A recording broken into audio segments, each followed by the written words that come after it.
నమస్కారం. Big debate ప్రత్యేక చర్చా కార్యక్రమానికి స్వాగతం. దేశంలో రాజకీయాలు రోజు రోజుకి ఒక కొత్త రూపాన్ని తీసుకుంటా ఉన్నాయి. పార్టీలు ఏ పార్టీ నుంచి ఏ పార్టీలోకి నాయకులు ఎలా వెళ్తున్నారో అర్థం కానటువంటి పరిస్థితి. తెలంగాణలో నిన్నటిదాకా అధికారులు ఉన్నటువంటి పార్టీ ఒక్కసారిగా పెద్ద ఎత్తున ఆ పార్టీ నుంచి మాజీ మంత్రులు, ఎంపీలు, ఎమ్మెల్యేలు పార్టీ మారుతున్నటువంటి పరిస్థితి.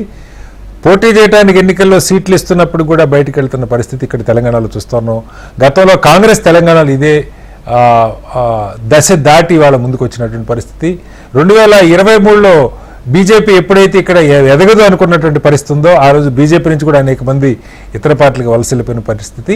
ఇది పార్టీలతో సంబంధం లేకుండా రాజకీయ పార్టీలు నాయకులు మారాల్సిన పరిస్థితులు ఎందుకు వస్తూ ఉన్నాయి? దీనికి ముగింపు ఎక్కడ పలకాలి? సిద్ధాంతాలతో రాజకీయాలు జరిగే పరిస్థితి ఎప్పుడు వస్తుంది? అలాగే డబ్బు లేనటువంటి రాజకీయం, డబ్బు కోట్లు 100 కోట్ల అవసరం రాజకీయం ఎప్పుడు అవసరం? దాని మీద ఇవాళ బిగ్ డిబేట్లో చర్చను చెప్పాం. చర్చలో మనతో పాటు డాక్టర్ చరణ్ కౌశిక్ యాదవ్, కాంగ్రెస్ పార్టీ నాయకులు ఇక్కడ మనతో స్టూడియోలో ఉన్నారు. మరి కాసేపట్లో గౌరీశంకర్ గారు, ప్రముఖ రాజకీయ సామాజిక విశ్లేషకులు, అలాగే ఎండవ లక్ష్మణ్ గారు, భారతీయ జనతా పార్టీ నాయకులు, దేవి ప్రసాద్ గారు బీఆర్ఎస్ పార్టీ నుంచి కూడా మనతో జాయిన్ అవుతారు.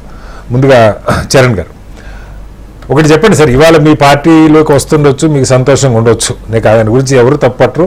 వచ్చేవాళ్ళు అది అవినీతి పార్టీను, లేదు మీరు బంగారులాగా చేస్తున్నారు చెప్పొచ్చు. ఇదే దశ మీరు ఒక 5 ఏళ్ల క్రితం మీరు ఎదుర్కొన్నారు. మీకున్న ఎమ్మెల్యేలు అటు వెళ్ళిపోతూ బతిలాడుకోవటం, ఏంటి వెళ్ళిపోయి ఇవాళ కేసీఆర్ గారు బతిలాడారు మనం వింటా ఉన్నాం. నేను కాసేపు ఇవాళ నా చర్చలో వచ్చాను. నా ఆలోచన ఏంటంటే ఇది పార్టీలుగా చూడొద్దు. అసలు ఏ పార్టీ నుంచైనా రావచ్చు పోవచ్చు. ఈ పరిస్థితులు ఎందుకు వస్తూ ఉన్నాయి?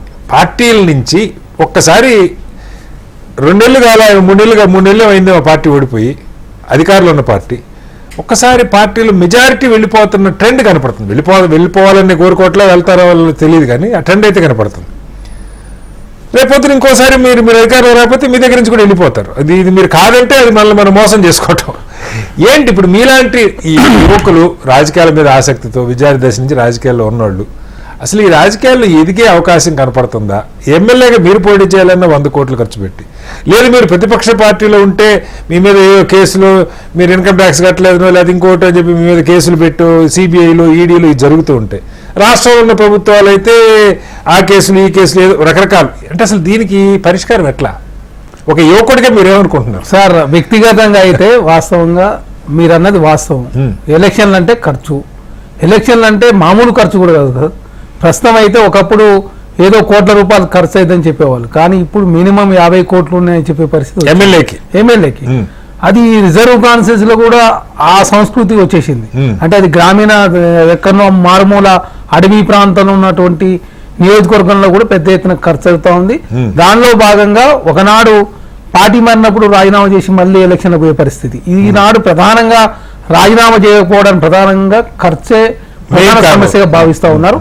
అదే కాకుండా ఎలక్షన్ రిఫార్మ్స్ జరగాల్సిన అవసరం. ఎందుకంటే 1947 తర్వాత ఎలక్షన్ రిఫార్మ్స్ పెద్ద ఎత్తున మారకపోవడం మూలంగా ఇప్పుడు కొన్ని దేశాల్లో ఎట్టున్నది, కొన్ని దేశాల్లో పార్టీకే ఓట్లు వేస్తారు. ఆ పార్టీలకు ఓటు వేయడంతో ఆ పార్టీకి సపోజ్ 40% ఓట్లు వచ్చింది అనుకోండి, 100 సీట్లు ఉంటే 40 మంది వాళ్ళే నామినేట్ చేస్తారు. ఆ పార్టీ అడాప్ట్ చేసుకోవాలా, లేకపోతే అసలు ప్రచారమే చేయకుండా ఎవరు కూడా బయట తిరగొద్దు.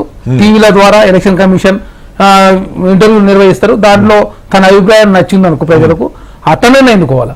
లేకపోతే ఇప్పుడు ప్రచారానికి విపరీతం చెప్పేదేమో 50 లక్షల కోట్ల రూపాయలు అని చెప్పేసి నిబంధన పెట్టినా కూడా కోట్ల రూపాయలు ఖర్చు అవుతుంది పర్ డే.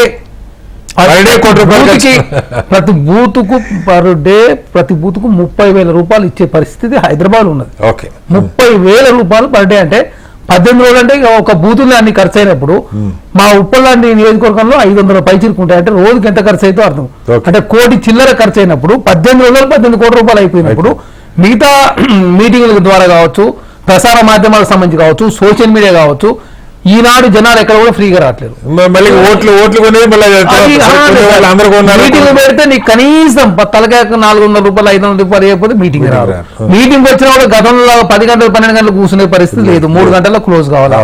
వాళ్ళే పాపం వాళ్ళు పేద వర్గాలకు సంబంధించిన వాళ్ళు పని చేసుకుంటే తప్ప వాళ్ళకు పూట గడవదు కాబట్టి వాళ్ళు తీసుకుంటే తప్పు లేదు. కాకపోతే పోటీ చేసే అభ్యర్థికి విపరీతమైన భారం మోపడంతో ప్రధానంగా ఈ ఎలక్షన్లప్పుడు అంటే పార్టీ మారినా కూడా రాజీనామా చేసి ఎలక్షన్లో పోతే మళ్ళీ గెలుస్తామో లేదో, మళ్ళీ పైసలు కావాలా, ఆనాడు పరిస్థితి ఎట్లుండో తెలియదు, మళ్ళీ మీటింగ్లో పైసలు ఖర్చు పెట్టాలి, ఇవన్నీ రకరకాల సమస్యలు రావడంతో ఎవరు కూడా పార్టీ మారినా కూడా రాజీనామా చేయకుండా ఎలాగే అదేవిధంగా చట్టంలో ఉన్నటువంటి లూపోల్స్ వాడుకొని ప్రధానంగా ఏకంగా మెర్జీ చేసుకునే కార్యక్రమం జరుగుతాం. మీరు గతంలో చూసిరు టీడీపీ నుంచి రాజ్యసభ పక్షాన్ని భారతీయ జనతా పార్టీ మెర్జీ అయింది.